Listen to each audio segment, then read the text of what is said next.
नमस्कार मित्रों, आज जिस प्रसंग को मैं आपसे बांटने जा रहा हूँ, उस प्रसंग का जो संबंध है शायद आपके लिए एक आश्चर्यचकित करने वाला हो। उसका संबंध जो है वो रोहतक से है, लेकिन उसकी ख्याति जो है पूरे पूरे भारतीय उपमहाद्वीप में छाई हुई है। लेकिन ना तो रोहतक वालों को इस बात का ज़्यादा इल्म होगा और ना ही पूरे भारतीय उपमहाद्वीप में ये चर्चा हुई होगी कि ये लड़की जो कालांतर में युगांतरकारी आप कह सकते हैं, पूरे युग पर अपना असर छोड़ने वाली गायिका के रूप में प्रसिद्ध हुई, उसका संबंध रोहतक से भी हो सकता है। बहरहाल, रोहतक के एक मध्य वर्गीय परिवार में जन्मी थी ये लड़की और ये दुबली पतली मुस्लिम लड़की थी, बिल्कुल दुबली पतली। इसके बारे में जो भी विवरण मिलता है, और इसकी एक वहाँ पर रोहतक में ही एक बड़ी मजबूत हिंदू सहेली थी, और वह हिंदू सहेली और उसकी बहन दोनों ही शास्त्रीय संगीत की दीक्षा एक संगीतकार से लिया करती थी। एक बार इस दुबली पतली मुस्लिम लड़की ने वहाँ पर बैठे बैठे, अपनी सहेली के घर बैठे बैठे कुछ गा दिया, और उसके बाद तो वो जो टीचर थे संगीत के, वह भी और दोनों ही बच्चियाँ और बच्चियों के पिता, उन सब ने ये ठान लिया कि ये लड़की तो बहुत प्रतिभाशाली है, इसको तो अगर प्रशिक्षण मिले तो ये तो पूरे के पूरे परिवेश में छा जाएगी। बहरहाल, उस पिता ने, हिंदू बच्चियों के पिता ने इस मध्यम वर्गीय परिवार में जन्मी बच्ची, दुबली पतली मुस्लिम बच्ची के पिता से बात की कि तुम अगर अनुमति दे दो तो इसको थोड़ा सा हम लोग सिखा सकते हैं। बहरहाल, जैसे भी हालात हैं, हालात के मुताबिक उसको थोड़ा सा प्रशिक्षण जो था वो मिल गया, और 1945 की बात है जब उसके लिए यह रास्ता खुला प्रशिक्षण का। और उसके बाद जब विभाजन हुआ तो विभाजन में वह पाकिस्तान चली गई, क्योंकि एक पाकिस्तानी ज़मींदार का मन था कि मुझे अगर ये लड़की अपनी बीवी के रूप में मिल जाए तो मैं तो समझूंगा कि मैं निहाल हो गया, मेरा मुकद्दर खुल गया, कि ये तो बड़ी गज़ब की गायिका भी है और इसमें तहज़ीब जो है, तहज़ीब और तमद्दुन, ये दोनों चीज़ें बहुत भरी हुई हैं। बहरहाल, और शर्त इस लड़की ने रखी कि अगर इससे निकाह मेरा करना भी है तो मेरी ये शर्त रहेगी कि मेरे संगीत पर कोई पाबंदी ये ज़मींदार नहीं लगाएगा। तय हो गया, और जब निकाह हुआ तो निकाह के वक्त ये शर्त भी है वो इसकी बाकायदा औपचारिक रूप से काजी ने भी घोषणा कर दी। और इस तरह से हमारे सामने इस भारतीय उपमहाद्वीप की एक महान गायिका इकबाल बानो, उसका चेहरा और उसकी जो उपलब्धियां हैं वो सामने उसके पन्ने खुलते गए। और इकबाल बानो की जो गायकी है, इसका सफ़र भी बड़ा हैरत अंगेज़ था। ये दादरा और ठुमरी में इसको ख़ास महारत थी, और धीरे धीरे उसका रुझान अरबी और फ़ारसी की गज़लों की तरफ होता गया।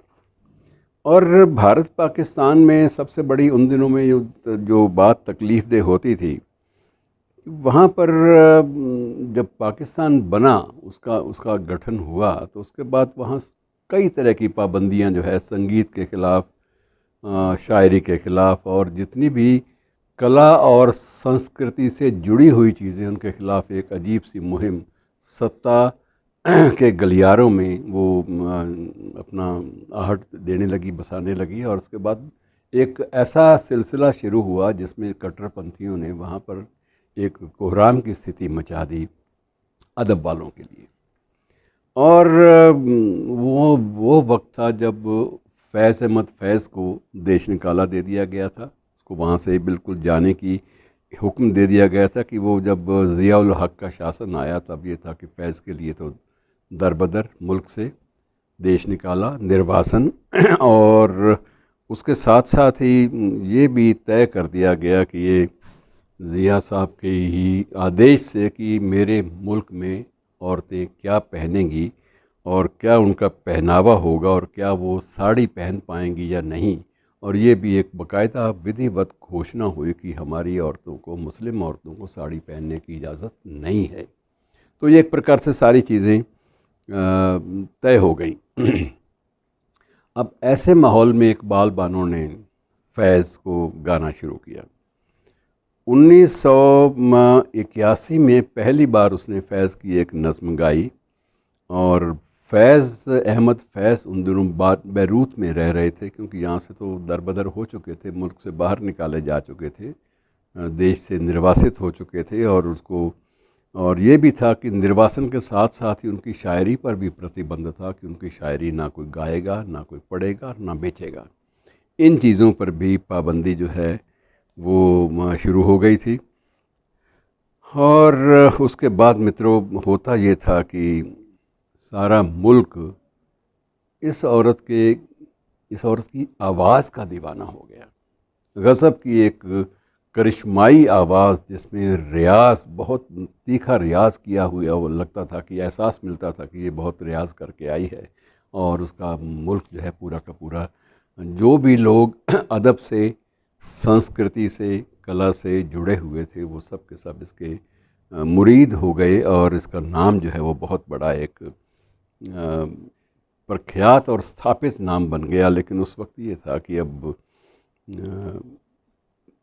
जो महफ़िलें थी वो गुप्त होती थी, कुछ ऐसी जगह पे जो जगह सरकारी नज़रों से दूर रहे।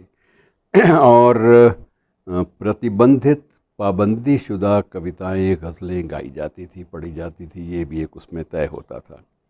और इसी प्रकार से जो सबसे बड़ी जो एक नशिस्त हुई, जिसकी चर्चा पाकिस्तान के अदबी साहित्य में, अदबी साहित्य के इतिहास में, वहाँ के साहित्य के इतिहास में आज तक बाकायदा होती है, वो थी 1986 की 13 फरवरी की शाम, जब लाहौर का जो सबसे प्रसिद्ध ऑडिटोरियम है, उसे बोलते हैं अल हमरा आर्ट्स काउंसिल का ऑडिटोरियम। अल हमरा बिल्कुल वैसे ही जैसे दिल्ली में श्री राम रंगशाला है, और बहुत सारे सिरी फोर्ड ऑडिटोरियम है दिल्ली का, और चंडीगढ़ में भी ऐसे बहुत बड़े कला भवन हैं बहुत सारे। तो ऐसे बहुत सारी चीज़ों का एक मजमुआ, अर्थात जहाँ सिर्फ साहित्यक और कलात्मक गतिविधियाँ ही जहाँ होती हैं, ऐसा एक केंद्र अल हमरा वहाँ लाहौर में था। और वहाँ पर ये एक तारीख़ी ऐतिहासिक महफ़िल से माना जाता है।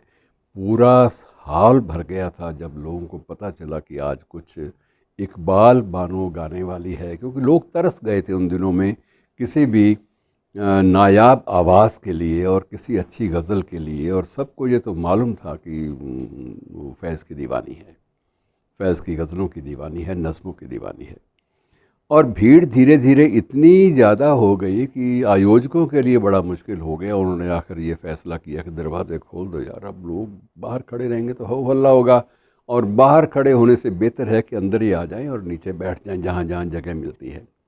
तो धीरे धीरे हज़ारों की संख्या में लोग वहाँ पर जुट गए। ये एक बड़ी विचित्र बात थी। और जब उसने इतनी ऑडियंस के सामने, इतने दर्शकों और श्रोताओं के सामने जब उसने गाना शुरू किया, हम देखेंगे, लाजिम है कि हम भी देखेंगे वो दिन के जिसका वादा है, जो लौह अज़ल में लिखा है, हम देखेंगे। हम देखेंगे इकबाल की एक बगावत भरी नज़्म है, जिसकी चर्चा आखिर होती है। और धीरे धीरे जब नज़्म उसने गानी शुरू की, एक गज़ल के अंदाज में नज़्म गाई, तो पूरे हॉल में एक अजीब किस्म की बिजली सी कौंधने लगी। और दर्द के नस्तरों से बिंधा हुआ था पूरा का पूरा उन दिनों में लाहौर। और इकबाल बानो की आवाज़ इतनी पकी हुई और सदी हुई आवाज़ थी कि धीरे धीरे उसने सारी ऑडियंस को, सभी श्रोताओं को, दर्शकों को अपनी आगोश में लेना शुरू कर दिया। और एक अजीब सा दीवानापन, अजीब सा जादू सबकी ओर बाकायदा सभी दिशाओं में फैलने लगा। और साथ साथ ये हुआ कि ऑडियंस भी साथ साथ ही गाने लगी। जब भी हम देखेंगे शब्द आता तो उस वक्त तालियां बजाकर तालियों की धुन के बीच लोग भी उसमें शिरकत करते और एक स्वर से हम देखेंगे ये साथ ही गाते इकबाल की उस ना इकबाल बानो की उस नज़्म के गायकी के। तो भीड़ तालियां भी पीटने लगी। इनकलाब और इकबाल बानो जिंदाबाद के नारे भी वहाँ गूंजने लगे।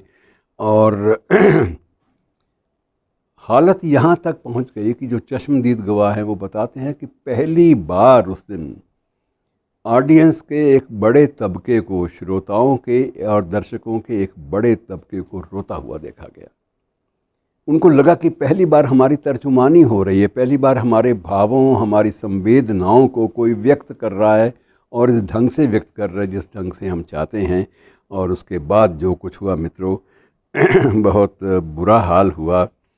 और ये इसकी जो रिकॉर्डिंग थी वो उस पर पाबंदी फ़ौरन आयद कर दी गई, लेकिन रिकॉर्डिंग की कुछ एक एल्बम्स जो हैं वो चोरी छिपे अपने इसको ये पहुंच गई, दुबई पहुंच गई।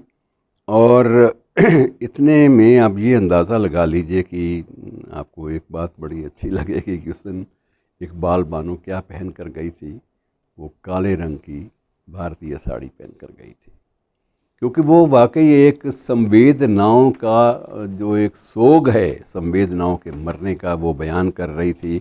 और उसके बाद गिरफ़्तारियों का सिलसिला हुआ।